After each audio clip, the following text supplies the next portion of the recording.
Hello गाई, नमस्ते, good morning.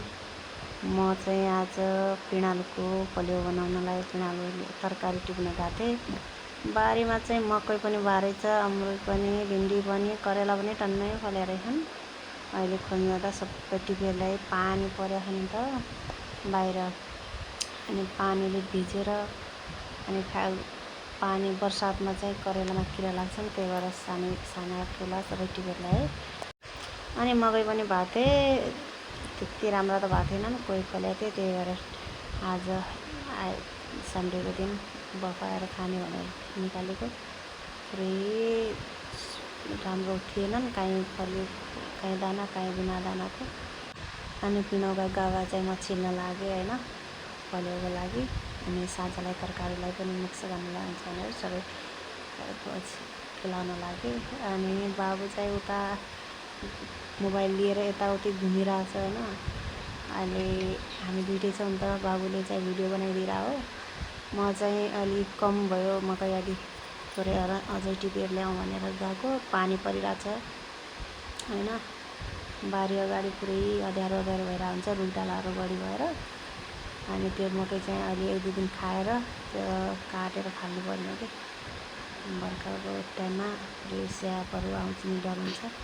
अब घर वरिपरि सरसफाइ गरिराख्नु पऱ्यो। अब भित्र लग्यो भनेपछि अलिक फोहोर बढी हुन्छ, त्यही भएर बरन्डामा नै मकै त्यो के भन्छ गाभा छिलेर अनि टक्क रेडी बनाएर अनि भित्र लग्ने भनेर चाहिँ बाबु चाहिँ यस्तै जिस्किरहेको थियो मसँग होइन। गऱ्यो भने एकचोटि हात खाली हुँदैन, काम भने यस्तै हो। एउटा नारीको हाउसवाइफ भन्छन्, बाहिर काम गरे नि, घरको काम गरे नि, के भन्छन्, बाहिर नि गर्नै पर्ने, घर पनि गर्नै पर्ने। अनि अब चाहिँ म छिलेर भित्र किचनमा लगेँ। किचनमा पनि बाबुको लागि बेड लगाइदिएछ, किनभने त्यहीँनिर बसेर पढाउने भने। त्यसपछि लुगा पनि पट्याउनु धेरै थिए, धोएर राखेको थिएँ अस्ति नै।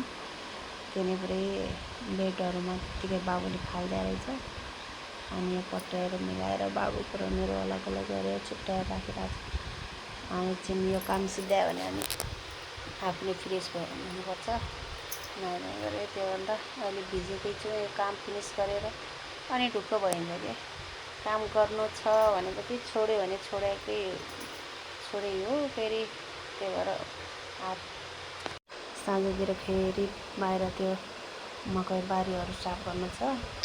पानी आएको छ यतातिर, त्यही भएर लुगाहरू त्यत्तिकै राखिदियो भने बास आउँछन्, हुन्छ मिलाएर अनि सुकाइ राख्नुपर्छ कि। अब बर्खा लागिसक्यो नि त, म त अलिक भिजेकै छु, त्यही पनि लुगा चेन्ज गरे होइन। अब चाहिँ नुहाएर नुहाइ गर्ने, त्यही भएर पहिला यो भित्र सरसफाइ गरिहालौँ रुममा, घरमा।